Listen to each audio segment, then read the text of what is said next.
Hi friends, welcome to MMT money market Telugu. అయితే ఈరోజు market దారుణంగా పడిపోయింది. అంటే ఆల్మోస్ట్ గడిచిన 24 గంటల్లో 2.14 అనుకో 2.24 సారీ 2.24 బిలియన్ లిక్విడేట్ అయింది.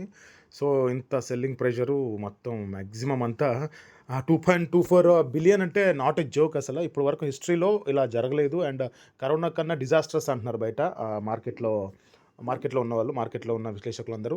సో ఇంత పెద్ద డిజాస్టర్స్ ఇప్పుడు ఆల్ట్ సీజన్ అయిపోయిందా అనే క్వశ్చన్ అయితే రేజ్ అవుతుంది. మేబీ అంటే బిట్‌కాయిన్ పడిపోవడం వల్ల బిట్‌కాయిన్ ఆల్మోస్ట్ చూడండి, బిట్‌కాయిన్ ఎక్కడికి వచ్చేసిందంటే 95కి వచ్చేసింది. సో ఇది 80,000కి పడిపోయే ఛాన్సెస్ ఉన్నాయని అంటున్నారు. సో ఈ విధంగా కనుక పడిపోతే ఆల్ట్ సీజన్ మ్యాక్సిమం అయిపోయినట్టే. సో చూడాలి, వెయిట్ చేయాలి ఏం జరుగుతుంది ఏంటో మార్కెట్‌లో. ఎలా మనం ముందుకెళ్తాం అంటే మళ్ళీ బౌన్స్ బ్యాక్ అవుతుందా అని. ప్రతిసారి మీరు 2021 అనుకుంటా ఐ థింక్, అప్పుడు కూడా చూస్తే 21 ఆర్ 22 బిట్‌కాయిన్ $16,000కెళ్ళింది. $16,000కెళ్ళి మళ్ళీ బౌన్స్ బ్యాక్ అయింది. సో ఇది కూడా ఒక సంకేతం అని చెప్పుకోవచ్చు. చెప్పుకోవాలా తెలీదు. అది చూడాలి మరి. అంటే మనం బుల్ రన్ స్టార్ట్ అవుతుందని చాలా రోజుల నుండి వెయిట్ చేస్తున్నాము. బట్ ఇదొక పెద్ద దెబ్బలాగే అనుకోవచ్చు. బట్ ప్రస్తుతానికైతే మార్కెట్ అంతా బ్లీడింగ్, మొత్తం బ్లడ్ బాత్. చూడండి ఎంత రెడ్ మేము మొత్తం ఎర్ర జెండా కప్పుకున్నాయన్నీ. సో నాకు అంటే ఈ వీడియో ఎందుకు చేస్తానంటే బేసిక్‌గా అంటే మన వాళ్ళు నాకు అంటే మనల్ని ఫాలో అయ్యేవాళ్ళు, మన అందరితో ఉన్న నాతో పాటు ఉన్న వాళ్ళందరూ అడిగేవాళ్ళు. ఎప్పుడు నేను స్టార్ట్ చేసినప్పటి నుండి కూడా, గ్రూప్ స్టార్ట్ చేసినప్పటి నుండి కూడా, అండ్ యూట్యూబ్ ఈ వీడియో స్టార్ట్ చేసినప్పటి నుండి అడిగేవాళ్ళు. ఏమని అనంటే, "అన్న ట్రేడింగ్ చేద్దాము, మీరు సిగ్నల్స్ ఇవ్వచ్చు కదా, తెలుసు కదా మినిమమ్ అంతో ఇంతో" అంటే నేను ఒకటే చెప్పాను, నేను సిగ్నల్స్ ఇవ్వను. నాకు తెలీదు, నాకు చేత కాదు, నేను ఇవ్వను. ఎందుకనంటే నాకు తెలిసింది నేను పెట్టుకుంటాను. ఎందుకనంటే అది కూడా నేను లాస్ట్ అంటే నా దగ్గర ఇప్పుడు ఒక $100 ఉంది. అది నాది కాదు అని నేను పెట్టుకుంటాను. అది పోయినా కూడా నాకు పెద్ద ప్రాబ్లమ్ ఉండదు. ఎందుకంటే నాది కాదని ముందే పెట్టేస్తాను కాబట్టి. సో ఇక్కడ ఎవ్వరు కూడా అంటే సిగ్నల్స్ ఇస్తాము అని అంటారు గానీ, బట్ ఎవ్వరు ఏమీ చేయలేరు. ఎందుకు అనంటే చెప్తాను చూడండి. యూఎస్‌లో గాని ఎక్కడైనా గాని ఒక బర్రె ఈనిందన్న ఒక న్యూసే, ఒక పిల్లి చచ్చిందన్న ఒక న్యూసే. సో అక్కడ చీమ చిటుక్కుమన్నా కూడా ఫస్ట్ ఎఫెక్ట్ పడేది. ప్రపంచంలో ఎక్కడ ఏం జరిగినా ఫస్ట్ ఎఫెక్ట్ అయ్యేది మన క్రిప్టో ఇండస్ట్రీయే. సో ఇలాంటి దాన్ని సిగ్నల్స్ పట్టుకుంటే మనము కొంచెం ట్రేడ్ చేసుకోవచ్చు కదా, కొంచెం లాభాలు చేసుకోవచ్చు కదా అంటే, ఆ సిగ్నల్స్ పట్టుకోవడానికి అదేమన్నా నా గర్ల్ ఫ్రెండా? కాదు కదా! అలా అవ్వదు. సో నేను అందుకే ఎందుకంటే అందులోనూ ఈ టెలిగ్రామ్ పుణ్యమా అంటూ చాలా వరకు కొత్త జనరేషన్ వచ్చింది ఇప్పుడు మార్కెట్‌లోకి. అంటే క్రిప్టోలోకి కుతకుతలాడుతున్న బ్లడ్ అంటాం గదా, అలాంటి బ్లడ్ వచ్చి చేరింది. ఎవరైనా కొంచెం లాభం వచ్చింది అని ఒక పోస్ట్ చూడంగానే, అయ్యో! మేము కూడా లాభాలు సంపాదించేయాలి అని చెప్పి పెట్టుబడులు పెట్టడానికి ఎళ్ళిపోతున్నారు.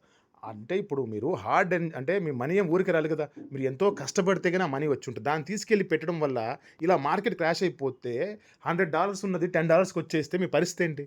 సో అందుకని నేను ఎప్పుడు గూడా మార్కెట్‌లో ఇది పెరుగుతుంది, ఇది తగ్గుతుంది అని చెప్పేసి నేను సిగ్నల్స్ ఇవ్వను. ఇప్పుడు ఇవ్వను, ఎప్పుడు ఇవ్వను.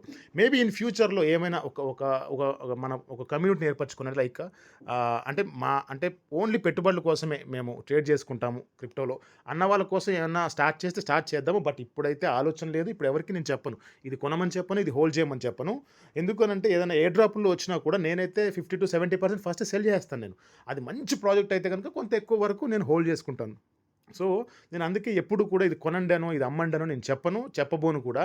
సో, మిగతా వాళ్ళేమైనా చెప్తారంటే ఫాలో అవ్వండి. నాకు ఎటువంటి ప్రాబ్లమ్ లేదు. బట్ లాసెస్ ఎక్కువుంటాయి. చెప్తున్నాను గదా, అక్కడ యూఎస్‌లో ఒక బర్రె ఈనిందన్న, ఒక పిల్లి చచ్చిందన్న కూడా న్యూసే. ఆ న్యూస్ కూడా మన క్రిప్టో మీదే ఉంటది. మన మీద ఎఫెక్ట్ పడుతుంది. మన క్రిప్టో ఇండస్ట్రీ మీద ఫస్ట్ పడేది అక్కడే. అండ్ స్టాక్స్ మొత్తం పడిపోతున్నాయి యూఎస్‌లో గూడా. సో, ఇది అంటే అంటే జోక్ కాదిది. అసల మార్కెట్‌లో ఇది హిస్టరీలో ఫస్ట్ టైమ్ అంటున్నారు అందరూ. సో, చూడాలి మెల్లిగా మళ్ళీ మనం బౌన్స్ బ్యాక్ అవుతామని. ఖచ్చితంగా బౌన్స్ బ్యాక్ అయితే అవుతాం. లాంగ్ రన్ కోసం అంటే ఎవరైతే హోల్డ్ చేసుకుంటారో ఫ్యూచర్ కోసం, వాళ్ళకి కొంత ఊరట ఉంటుంది తప్పితే, ఎప్పటికప్పుడు లాభాలు గెయిన్ చేద్దాం అనుకున్న వాళ్ళకి క్రిప్టోలో చాలా ఇబ్బందులుంటాయి. ఎందుకంటే వోలటైల్ మార్కెట్ చాలా ఎక్కువ క్రిప్టోలో. సో, అందుకని నేను ఏ కాయిన్ గురించి పెరుగుతుంది, తగ్గుతుందని చెప్పను. అండ్ ఇక పై విషయానికొస్తే గనక, పైకి సంబంధించి అయితే 98,00,000 మైగ్రేషన్స్ అయితే అయిపోయినాయి. ఇంకొక 1,80,000 ఎంతో ఉందంతే, అయిపోతున్నాయి. మీరు కొత్త వాళ్ళు, మైగ్రేషన్ అవ్వని వాళ్ళు ఒకసారి చెక్ చేసుకోండి. మైగ్రేషన్ అయ్యే ఉంటాయి మీ అకౌంట్స్. అండ్ లైవ్‌నెస్ చెక్ వస్తే చేసుకోండి. ఎన్ని సార్లు వస్తే అన్ని లైవ్‌నెస్ చెక్ చేసుకోండి. అండ్ ఇప్పుడున్న పరిస్థితుల్లో పై లిస్ట్ అవుతుంటే, అంటే Q1లో లిస్ట్ చేస్తా ఉన్నారు కదా, సో వస్తే ఏం జరుగుతుంది అనే భయం కూడా పట్టుకుందనమాట. అంటే మార్కెట్‌లో ప్రతి కాయిన్ పడిపోయింది. చూసుకోండి మీరు, 20-30%, 40% పడ్డ కాయిన్స్ కూడా ఉన్నాయి. మార్కెట్ అంత డిజాస్టర్స్‌గా పడిపోయింది. సో, ఈ టైంలో మనము అంటే మార్చ్‌లోపు మార్కెట్ మళ్ళీ కొంచెం బౌన్స్ బ్యాక్ అవుతే, ఆ టైంలో మన పై వచ్చేటప్పటికి కొంచెం మనకి అంటే చాలా మనకి బావుంటుంది. ఎందుకనంటే, ఈ టైం ఇంత పడిపోతున్న టైంలో వచ్చి నిలబడ్డం అనేది ఇంపాసిబుల్ అది అసలు. హిస్టరీలోనే 2.24 బిలియన్ లిక్విడేట్ అయిందంటే ఆలోచించండి ఎంత పెద్ద డిజాస్ట్రస్‌గా పడిందో. సో, చూద్దాం మరి ఏం జరుగుతుందో మార్కెట్ మళ్ళీ పుంజుకుంటుంది ఖచ్చితంగా. బట్ కొంచెం టైమ్ టేకింగ్ ప్రాసెస్. కొంచెం టైం పడుతుంది. బట్ ఆల్ట్ సీజన్ అయిపోయిందా అని బయట టాక్ నడుస్తుంది. బట్ అలా జరగకుండా ఉండాలి. చాలా వరకు మన వాళ్ళు పెట్టుబడులు పెట్టున్నారు. సో, అప్పుడే దానికోసం వెయిటింగ్ అందరూ. బట్ అప్పుడే అయిపోయింది అంటే గనుక చాలా ఇబ్బందులు గురి కావాల్సొస్తుంది మనం. సో, చూద్దాం. మళ్ళీ మార్కెట్ మళ్ళీ బౌన్స్ బ్యాక్ అవుతుందని ఆశిద్దాం. సో, ఇది వీడియో జస్ట్ ఏంటనంటే మార్కెట్ ఇలా అవుతుంది. నేనెందుకు సిగ్నల్స్ ఇవ్వను అండ్ నేనెందుకు దీని మీద పెట్టుబడులు పెట్టండి అని నేనెందుకు చెప్పను అంటే దీనివల్లే. సో, ఇంత వోలటైల్ మార్కెట్ క్రిప్టో. సో, అందుకని మిమ్మల్ని నష్టాల్లో గురి చేయడం నాకిష్టం లేదు. నేను ఏదైనా కూడా ఎయిర్ డ్రాపుల ద్వారా వచ్చింది మాత్రమే మీకు చెప్పడానికి మాక్సిమం ట్రై చేస్తూ ఉంటాను. దానికోసం అంటాను. సో, ఇది వీడియో. అంటే ఈ విషయం చెప్దామని వీడియో చేయడం జరిగింది. వీడియో నచ్చితే గనక లైక్, షేర్, సబ్స్క్రైబ్ చేయండి. And thank you so much. Love you all. జై హింద్.